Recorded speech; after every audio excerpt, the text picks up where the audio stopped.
Well,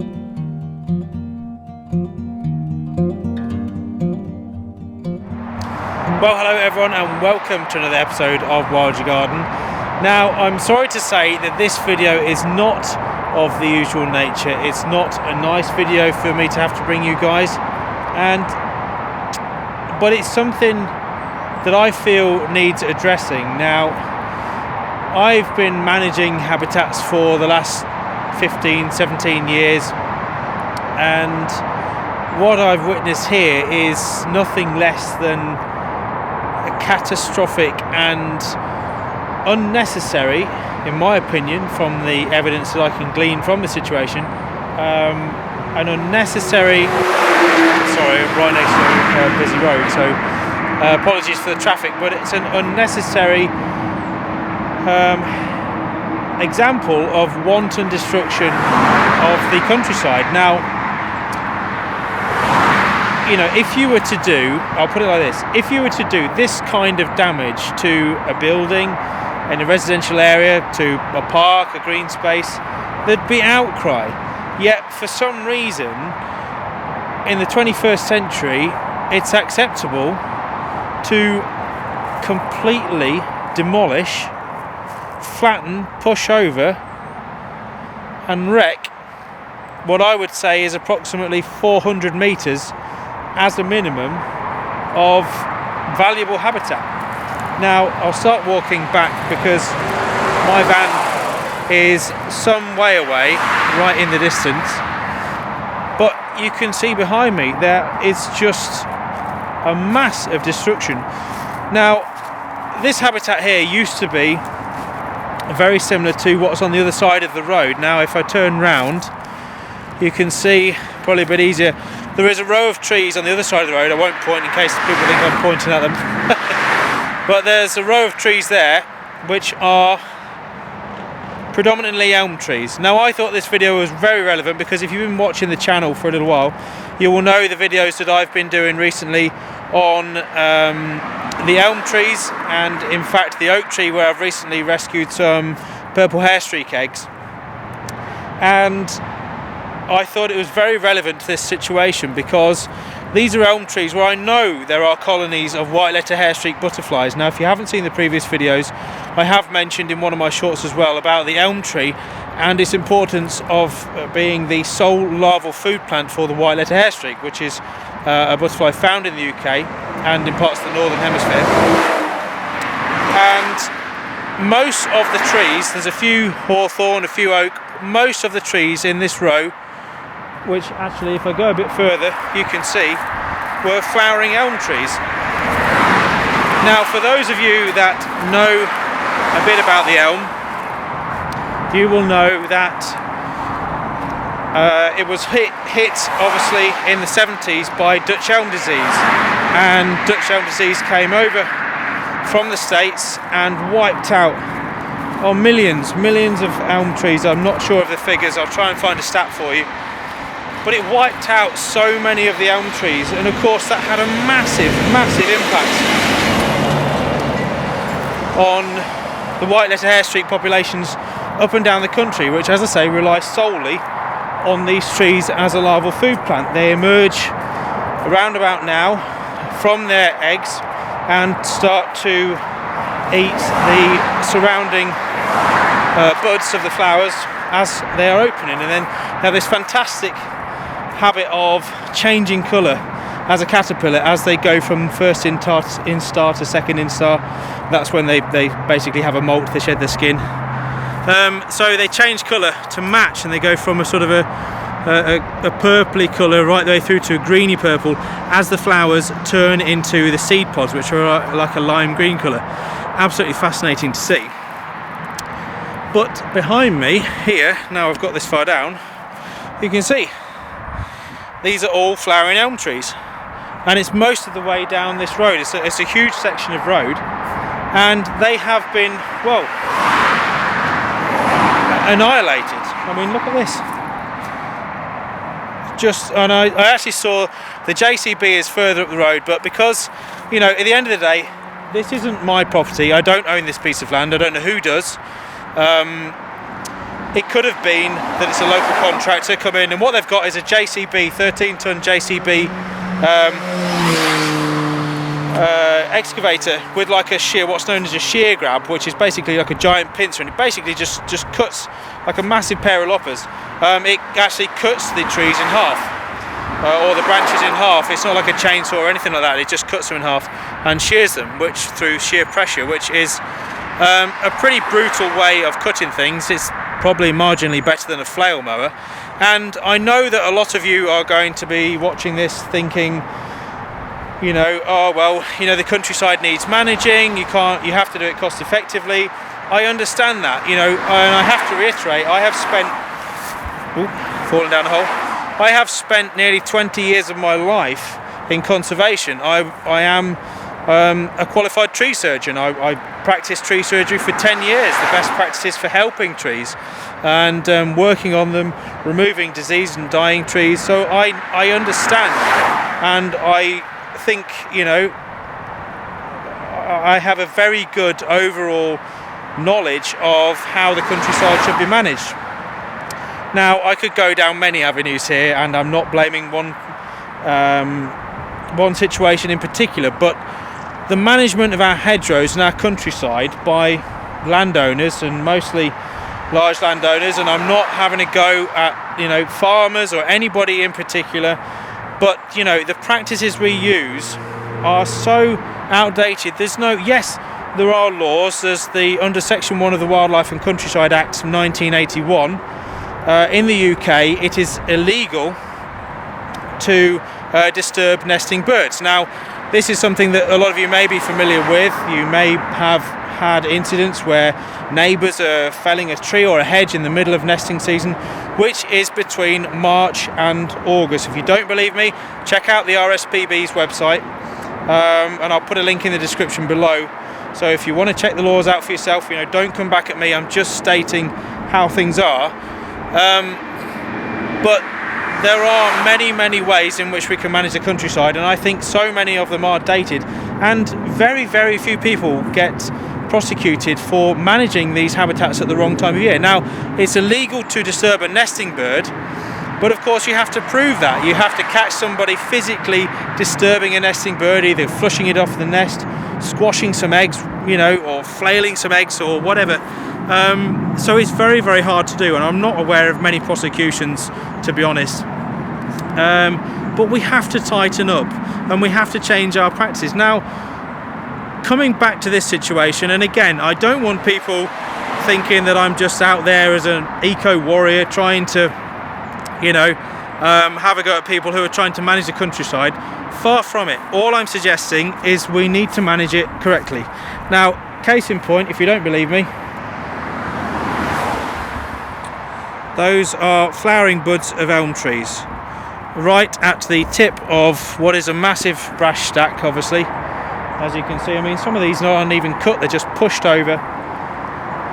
Yes, some of them will probably grow back. Obviously, it's quite brutal how hedges are flailed, and I understand that a lot of them will grow back, but they are just trashed. You know, there's no chainsaw that's been used to give them at least the decency of having a flat surface to then try and heal over and regrow from. I mean, they're just splintered, bashed, ripped in half. Sorry, I know this video isn't probably music to many of your ears, but look at the state of that. That is just absolutely demolished. Now, elms are pretty tough, and they will come back. I've seen them come back from some pretty big hammerings in the past. But look at that. I mean, that's just, you know, an 18-inch diameter elm tree. Now, going back to my old point, and I'm sorry if I'm jumping about a little bit on this video, but it's really quite frustrated me and angered me. Going back to my point previously about Dutch elm disease. Now, this is a disease that wiped out millions of trees, like I say, so to find flowering elm is not that easy, as some of you may know. That's not to say they aren't there, but obviously it takes so long for these trees to establish and avoid the disease, because Dutch elm disease is still present today. So even elm trees that have reached maturity, that are still flowering, they can't necessarily guarantee they will avoid detection by the beetles, the the disease, Dutch elm disease, is carried in the mouth parts of this beetle. It's an airborne beetle, flies at about 15 foot apparently. So once, hedgerows are good if they're kept trimmed, because the beetle flies above that 15 foot, but anything kind of above that 15 foot, I believe, is when the beetle then lands on the tree and finds it, bites into the bark, infects the tree, and it basically strangles the tree, cuts off the water supply.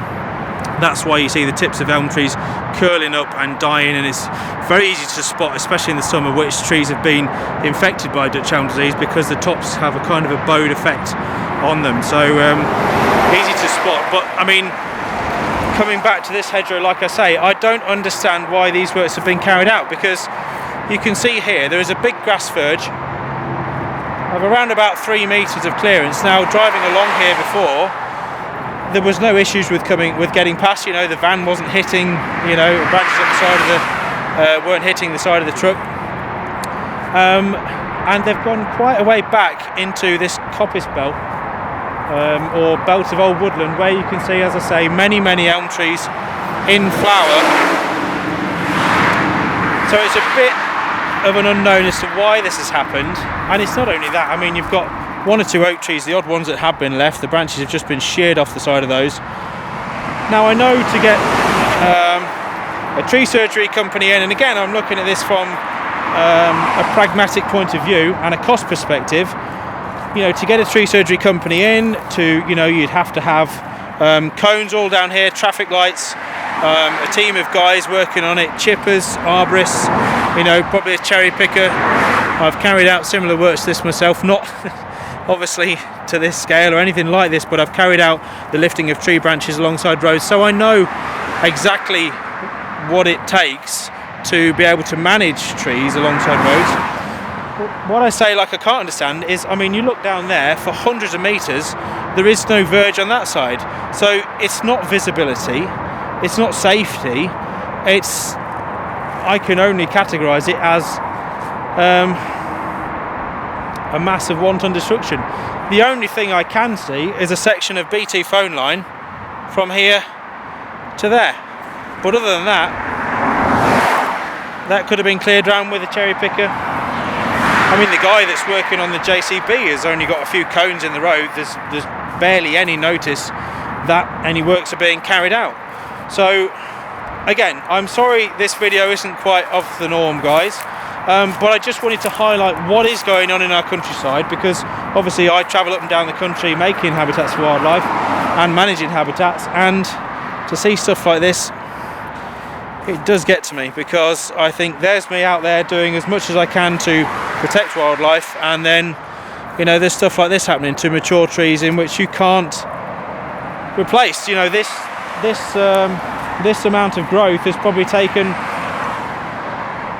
20, 30 years maybe to get that tall, and it's just flattened. Now, okay, there may be 1 or 2 of you out there, and no doubt might comment to say, well, that's what you're talking about, that's a great dead hedge. And yes, it is, it's a great dead hedge. Hedgehogs could use it, but then we're not going to be wanting to be really encouraging hedgehogs to be next to a busy road such as this. But it is good for nesting birds, don't get me wrong. You'll get long-tailed tits use it, blackbird, songthrush, robin, dunnock, and they're in this woodland belt, and we can't stop everything from nesting alongside a busy road. I mean, it's not actually that busy a road. The main noise is from the A1 on the other side of the trees. So it will make a good dead hedge, and it will come back, and it will thicken up in time. But it's the way in which it's been undertaken, the works have been undertaken, and the fact that there's obviously been no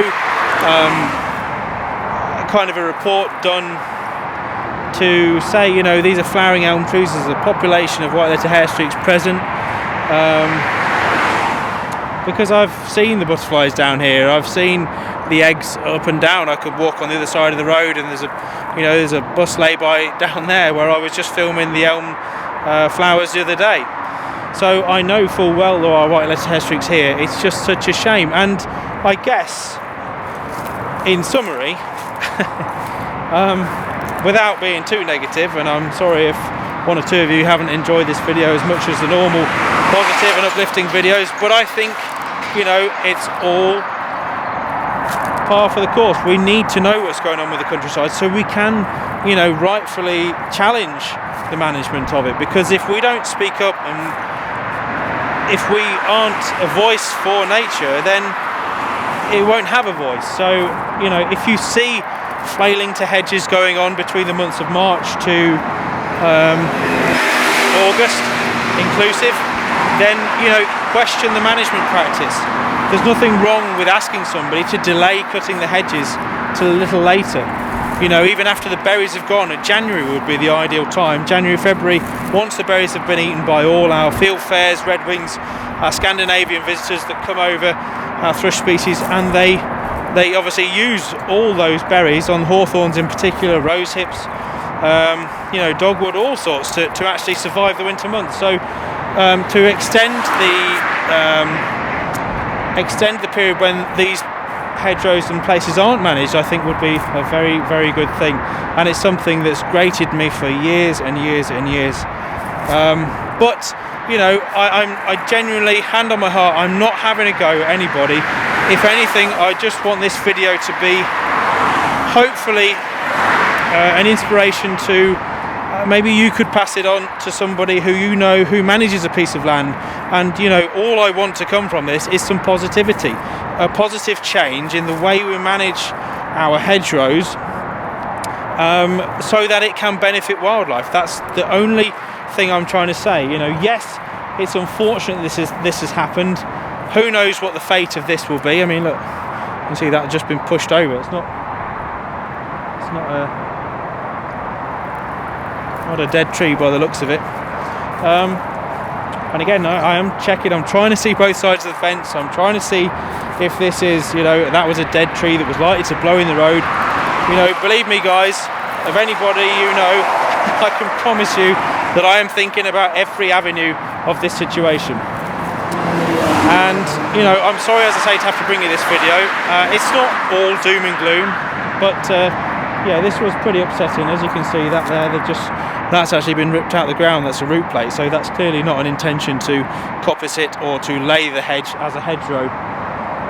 So I'm not sure what's going on here, and all I can say, in summary, for the second time, is it just emphasises how much we are now dependent on making our gardens an oasis for wildlife, because you have no control over this. You don't, I don't. So whereas in our own gardens we are the custodians of that land, we are, you know, the guardians of that landscape, and we can implement a change that is positive and will bring some fantastic results to what doesn't have to be a huge area. You know this, guys, I've been talking about it for years and years and years. You know, you don't have to have vast acres to make an absolute oasis for wildlife. And check out some of the videos on the channel, obviously, about how you can make an oasis for wildlife in your own garden. Please do get involved, drop me some comments below and let me know your thoughts. Again, I'm not having a go at anybody in particular. I just thought I would bring you a bit of an eye-opening situation that I think we all need to know about and we all need to have a voice on, and in order to help nature thrive. Sorry if I've gone on a bit. Obviously it's a big topic, it's one that I hold very close to my own heart, and there's a lot to discuss, more than I've mentioned today, lots of underlying factors, but again, education and a little bit of know-how goes a long way towards helping wildlife. So thank you very much for watching, guys. I hope this hasn't sent you all into a depressed mood, but please do let me know what you think. Let me know if you've seen anything like this local to you, and I will obviously do my best to help inspire and help you guys create many more habitats for wildlife in videos to come. Thanks very much for watching. I'll see you soon.